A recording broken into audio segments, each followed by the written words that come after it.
conférence du désarmement. Comme vous le savez, la RD Congo préside la conférence du désarmement. À la tête de cette instance de l'ONU, autorisée à négocier les questions du désarmement au niveau mondial, l'ambassadeur Paul Mpolé Losoko Efambé. Effectivement, c'est aujourd'hui que nous avons eu à avoir la présidence de la conférence du désarmement. Comme vous savez, la République démocratique du Congo est membre de la conférence du désarmement depuis sa constitution dans les années 75. Mais c'est la deuxième fois seulement qu'on préside cette prestigieuse institution du système des Nations Unies.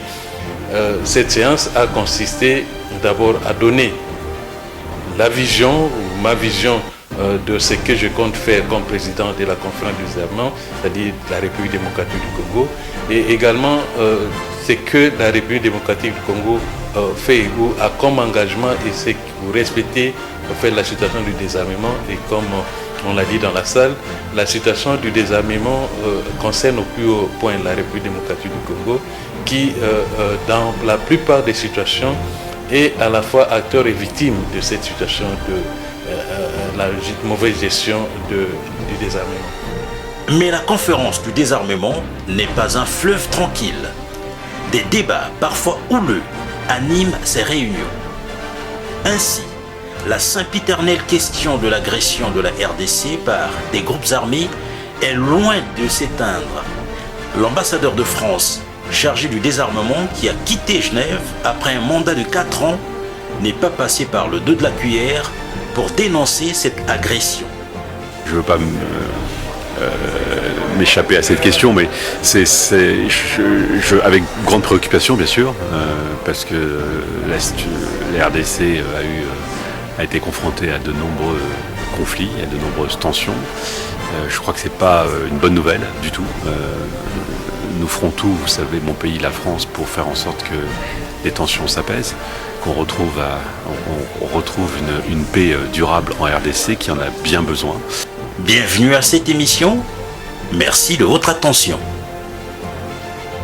Mon cher Jean-Pierre Onema, je voudrais d'ailleurs profiter de ces instants pour vous rendre hommage, parce qu'on ne le fait pas assez dans notre pays. Vous savez, quand quelqu'un est là en train de servir la République, j'ai l'impression que nous attendons qu'il ne soit plus là pour pouvoir rendre hommage à son travail. Moi, je profite pendant que vous êtes là pour vous dire que ce que vous faites est bien pour notre pays. Voilà. Vous avez choisi d'être ici en Europe afin de couvrir toutes les actions, toutes les activités des acteurs congolais qui viennent en Europe au nom effectivement de la coopération, non des relations que nous devons établir avec le pays ami, les pays partenaires, et vous êtes là pour couvrir positivement, dans une approche tout à fait patriotique, ces activités-là. Donc je crois que vous êtes suivis chez nous en RDC, à Kinshasa et dans toutes les provinces, via la RTNC, et je pense que c'est une bonne chose. J'ai tenu donc à M. Onema à vous encourager de poursuivre ce travail qui est un travail positif, parce qu'il est important que le citoyen congolais sache ce que viennent faire ici en Europe les représentants ou le membre de leur gouvernement. C'est très important. Donc continuez comme ça, M. Onema. Bravo.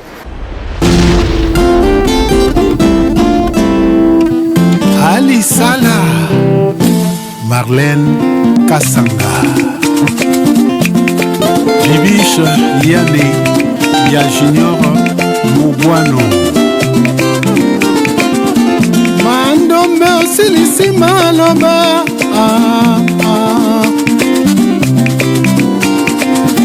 Switzerland Osilisi Maloba, Koloba na bato bapasi omonaki epa na ngai ya bopauvre maloleo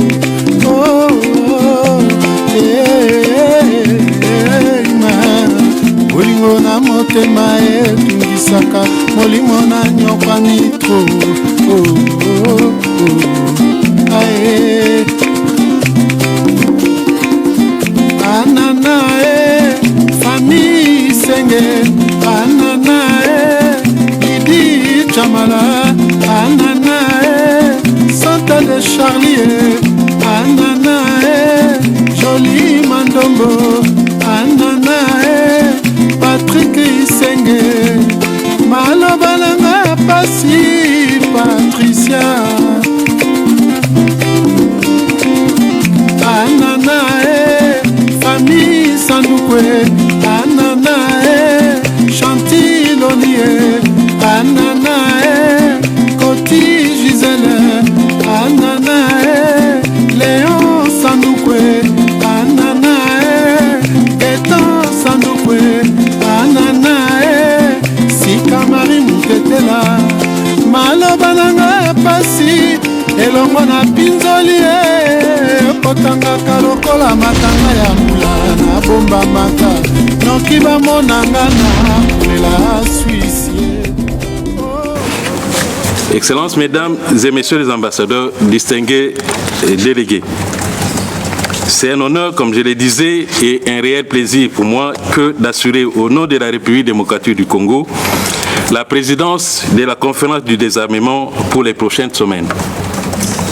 Mais avant de continuer avec mon propos, j'aimerais d'abord m'acquitter de l'agréable devoir de remercier et de féliciter Son Excellence M. Han Chang-Song, ambassadeur et représentant permanent de la République démocratique et populaire de Corée auprès de l'Office des Nations Unies à Genève, pour l'excellent travail réalisé durant la présidence de la conférence du désarmement par son pays. Et avec lui, tous les autres présidents de la conférence du désarmement de cette année.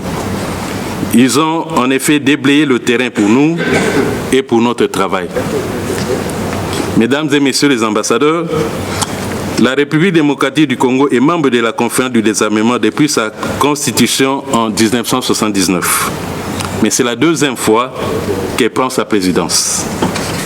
Conformément à ses obligations internationales et pour donner la chance à la paix et à la sécurité dans le monde, la République démocratique du Congo mène une politique très engagée en matière de contrôle d'armes classiques et de destruction massive, ainsi qu'à d'autres questions de désarmement et de non-prolifération. La problématique des mines antipersonnelles, de la prolifération des armes légères et de petit calibre, des engins explosifs improvisés et autres armes classiques demeure une préoccupation majeure pour la RDC.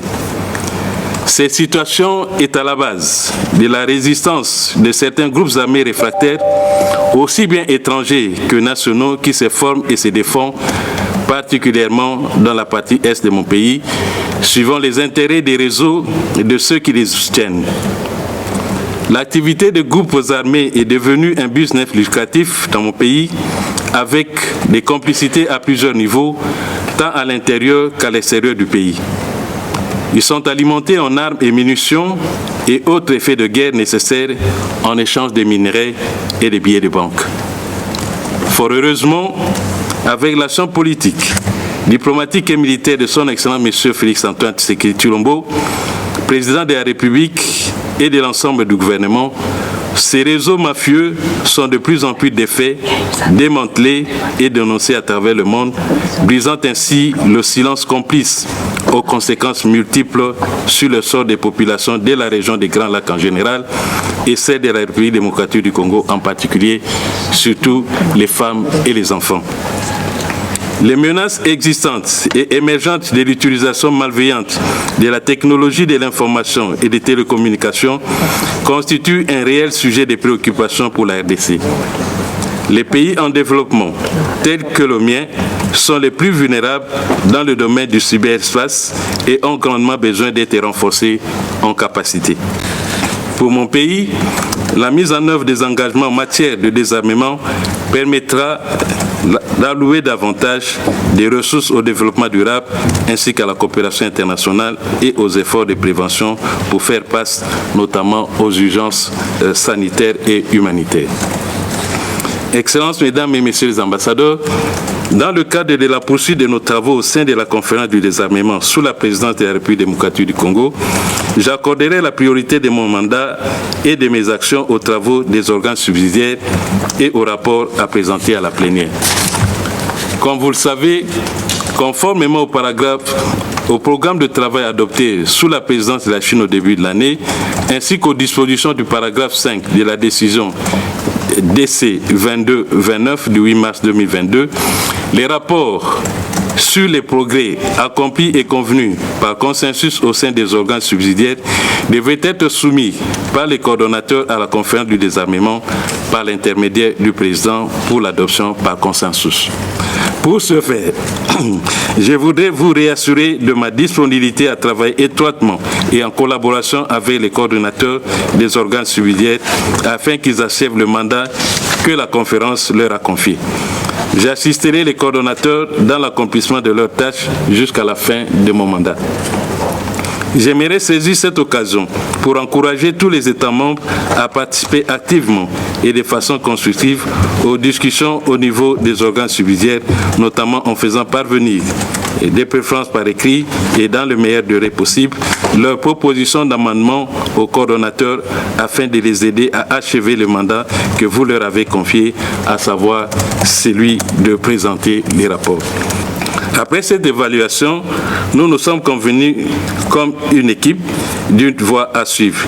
Et je vais à ce sujet donner la parole à chaque coordonnateur afin de parler du cas spécifique de l'organe subsidiaire qui coordonne au point 3 de notre agenda d'aujourd'hui. Excellences, Mesdames et Messieurs les ambassadeurs, je prends avec beaucoup de sérieux mon rôle de président de la conférence du désarmement et j'entends l'assumer avec passion et plaisir. Je sais que ce rôle n'est pas aisé et que le travail nécessite beaucoup de patience et de collaboration. Aussi, je ne ménagerai aucun effort pour vous consulter régulièrement au niveau bilatéral ou multilatéral pour requérir vos avis afin de faire progresser avec notre agenda de travail. Mesdames et Messieurs les ambassadeurs, telle a été ma communication à la conférence du désarmement. Je vous remercie de votre attention.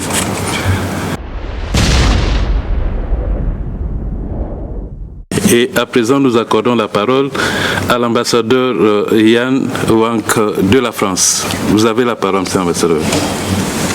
Merci, Monsieur le Président, mes chers collègues. Je tiens tout d'abord à adresser mes plus chaleureuses félicitations à l'ambassadeur Paul Mpolé Lozoko Efambé au moment où il prend ses fonctions de président de la conférence du désarmement. Je lui souhaite plein succès dans l'accomplissement de son mandat. Monsieur le Président, j'ai demandé à prendre la parole parce que cette séance sera ma dernière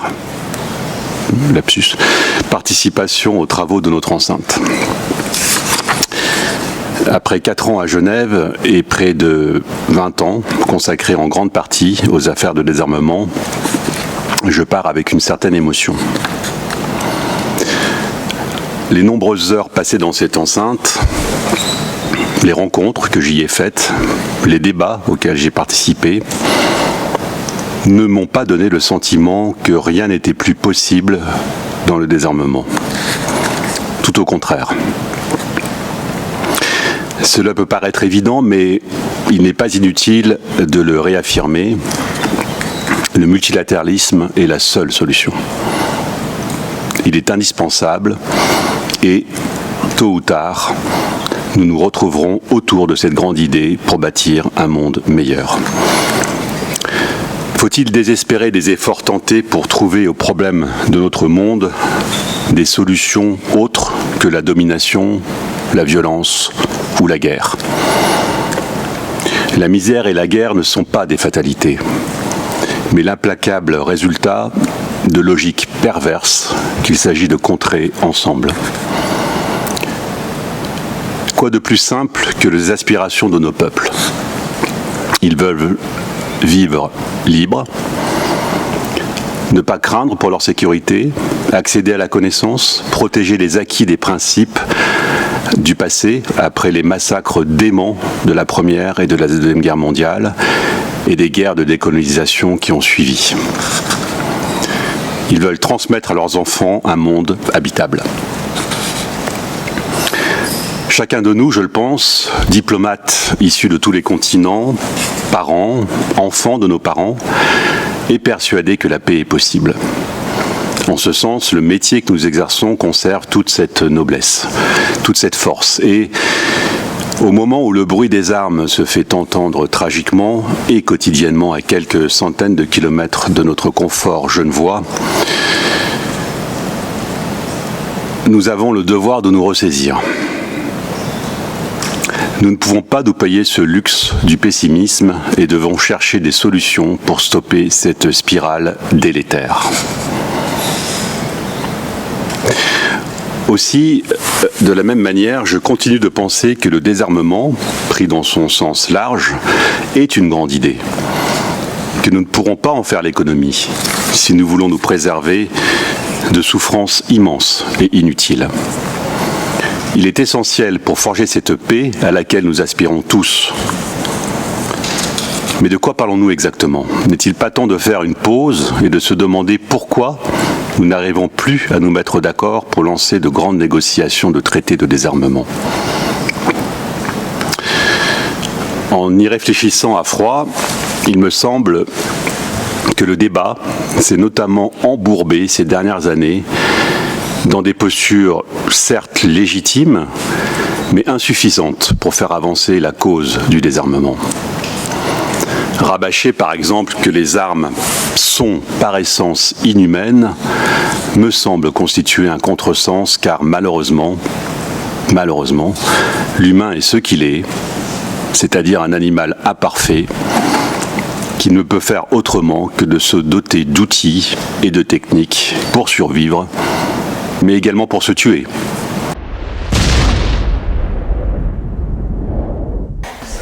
Merci beaucoup. D'abord, je voudrais dire que je regrette de partir au moment où la RDC prend la présidence de la conférence du désarmement, mais c'est une pure coïncidence. Mais ma délégation et mes successeurs seront là pour soutenir pleinement la RDC dans sa tâche, qui est difficile, mais avec le professionnalisme de l'ambassadeur, je suis sûr qu'on va pouvoir faire des progrès. Comment j'ai vécu ces 4 ans? Je les ai vécus très bien. Je trouve qu'on a eu on a pu progresser sur pas mal de sujets en dialoguant très franchement sur des problèmes stratégiques et puis sur le problème fondamental qui est comment fait-on pour progresser vers un désarmement efficace, vérifiable, réciproque. C'est une question majeure. C'est un long voyage, le désarmement, ça prend beaucoup de temps. Nous sommes dans un contexte stratégique qui n'est pas tout à fait propice à faire des grandes avancées de désarmement, mais ça ne veut pas dire que cette conférence ne travaille pas. Bien au contraire, elle travaille en échangeant franchement avec beaucoup d'expertise et de technicité sur ce qui est possible de faire. Alors je suis content parce qu'on a travaillé pendant 4 ans sur des sujets structurants qui sont majeurs pour l'avenir du désarmement et de la paix dans le monde finalement, puisque c'est ça dont il s'agit. Le désarmement participe de la paix dans le monde. La question, c'est de savoir, par exemple, comment réguler les comportements dans l'espace extra-atmosphérique. C'est un vrai sujet nouveau pour le désarmement. Il y a eu d'autres sujets qui m'ont beaucoup occupé, pour lesquels j'ai eu des responsabilités, notamment l'autonomie dans les systèmes d'armes. Là aussi, il faut se retrousser les manches pour voir comment faire pour trouver une solution pour encadrer cette autonomie dans les systèmes d'armes, ce que certains appellent les robots tueurs. Et puis il y a d'autres sujets qui émergent, comme les biotechnologies, comment faire pour faire en sorte que l'arrivée des nouvelles technologies dans le domaine bioscientifique ne constitue pas une menace pour l'humanité. Voilà, donc c'est autant de sujets qui sont majeurs, et mon sentiment et la conclusion que je tire de tout ça, c'est que le désarmement n'est pas mort, loin de là. C'est quelque chose qui était inévitable. À un moment donné, les États, la communauté internationale devra se mettre d'accord pour des accords pour progresser vers un désarmement réel, efficace, réaliste, pragmatique. Parce qu'il en va de la paix dans le monde, et c'est un des moyens pour réduire les tensions. Effectivement, c'est aujourd'hui que nous avons eu à avoir la présidence de la conférence du désarmement. Comme vous savez, la République démocratique du Congo est membre de la conférence du désarmement depuis sa constitution dans les années 75. Mais c'est la deuxième fois seulement qu'on préside cette prestigieuse institution du système des Nations Unies. Et aujourd'hui, c'était la première séance, comme vous l'avez dit. Cette séance a consisté d'abord à donner la vision ou ma vision de ce que je compte faire comme président de la conférence du désarmement, c'est-à-dire de la République démocratique du Congo, et également ce que la République démocratique du Congo fait ou a comme engagement et c'est que vous respectez fait la situation du désarmement et comme on l'a dit dans la salle, la situation du désarmement concerne au plus haut point la République démocratique du Congo qui, dans la plupart des situations, est à la fois acteur et victime de cette situation de la mauvaise gestion du désarmement. Dans le monde des circonstances, nous avions rappelé la situation justement de trafic illicite des armes du côté de l'Est et qui, justement, par des réseaux mafieux soutenus par des pays ou de systèmes internationaux mafieux, et malheureusement qui posent problème à notre pays et qui absolument amène de nombreuses victimes au niveau du pays. Et que fort heureusement, comme nous l'avions rappelé, avec l'action politique, diplomatique et même militaire du président de la République, son Excellence M. Félix-Antoine Tshisekedi Tshilombo, et même du gouvernement dans son ensemble, il y a de plus en plus la défection de ces réseaux mafieux, la dénonciation de ces réseaux mafieux. Et que au niveau des autres États de la conférence du désarmement, nous devions, dans notre programme, à faire adopter dans les négociations que nous avons commencées depuis notre prise de fonction comme président de la conférence, des rapports de la conférence, ça veut dire à partir de ces organes de travail qu'on appelle des organes subsidiaires. Il y en a 5. Et nous avions commencé les négociations avec les coordonnateurs de ces organes subsidiaires. Nous avions commencé les négociations avec les États membres. Nous avions commencé les négociations avec les coordonnateurs régionaux. Et c'est ce travail que nous sommes en train de continuer pour parvenir avec tout le monde, parce que le principe suivant le règlement intérieur ou le règlement de travail de la conférence, l'article 18, il faut tout obtenir par consensus. Donc il faudrait beaucoup de négociations, beaucoup de travail de consultation avec et les États membres et les groupes régionaux pour parvenir à des résultats de consensus.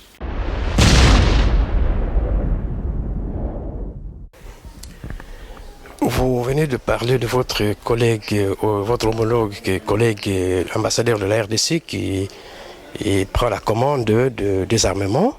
Il prend la présidence de la conférence au moment où son pays est agressé. Comment vous voyez cette situation à l'est de la RDC? Je ne veux pas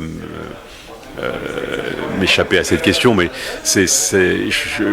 avec grande préoccupation, bien sûr, parce que la RDC a été confrontée à de nombreux conflits, à de nombreuses tensions. Je crois que ce n'est pas une bonne nouvelle du tout. Nous ferons tout, vous savez, mon pays, la France, pour faire en sorte que les tensions s'apaisent, qu'on retrouve, une paix durable en RDC qui en a bien besoin. Voilà, maintenant, le président de la conférence des armements, l'ambassadeur de RDC, a fait une déclaration très importante ce matin en soulignant le problème que constituent les trafics d'armes légères et de petits calibres, le problème des explosifs improvisés, les pièges. Et je crois que ce sont deux sujets, les mines aussi antipersonnelles, ce sont trois sujets qui constituent des menaces quotidiennes pour la RDC. Et je pense que c'était bien que l'ambassadeur rappelle que ces trois sujets qui peuvent paraître moins stratégiques et peut-être un peu plus mineurs sont des sujets extrêmement importants d'un point de vue humanitaire notamment. Par rapport à l'Est, comme je l'ai dit tantôt, je l'ai dit dans mon mot, parce que la situation de l'Est, c'est une situation où les gens cherchent à s'enrichir sur le dos des Congolais. Et que par rapport à cette situation, la question des armes s'impose parce que c'est un trafic d'armes et de minerais qui se fait au détriment des Congolais qui sont les bénéficiaires. Et justement, vous avez vu même ces derniers temps comment est-ce que l'activité diplomatique est en train de se faire au niveau de la mission, avec les contacts que nous avons personnellement en allant chez d'autres ambassadeurs ou des ambassadeurs qui viennent et avec qui on discute de cette question. Il y a des sympathies qui se créent et que aussi il y a des dénonciations qui se font au niveau de la communauté internationale. C'est ce que nous voulons pour que cette question ou cette problématique des armes qui se pose et avec ce trafic illicite de minerais et ce trafic illicite des armes puisse cesser et que l'activité que le chef de l'État est en train de se faire puisse effectivement porter des fruits pour le bonheur de la population congolaise dans son ensemble et de la partie Est en particulier. Avec espoir de vous retrouver à Kinshasa comme nouvel ambassadeur. Avec grand plaisir. Merci beaucoup.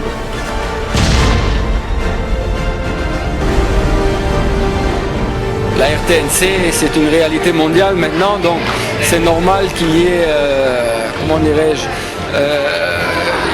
qu'elles soient en mesure de faire des reportages. Comme j'ai vu, c'était, si je me souviens bien, c'était en octobre à Genève. Je sais que vous êtes toujours présent quand il y a des activités officielles congolaises.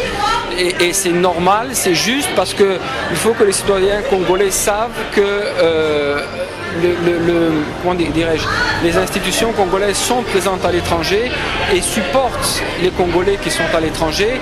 Et le support, c'est du support qui est aussi un support d'information. Nous devons nous aimer vivants. Il faut s'interdire d'attendre que quelqu'un quitte la terre des hommes pour dire tous les biens qu'on peut penser de lui. Mais de toute façon, il ne suffira pas ce que vous pouvez dire.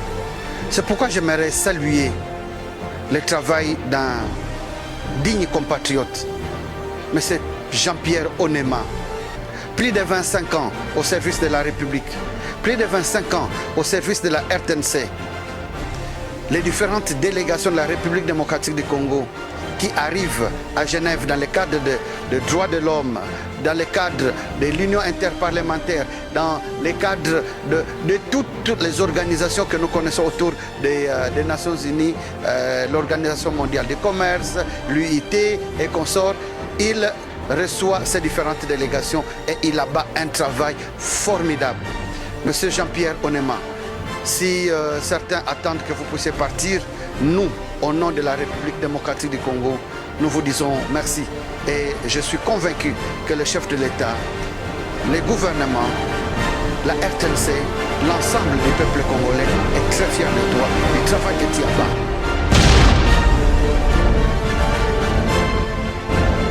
as. Notre émission est en présent terminée. Merci de l'avoir suivi. Rendez-vous dimanche prochain pour un autre numéro.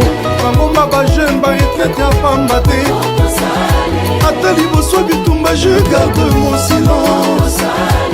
Alléluia.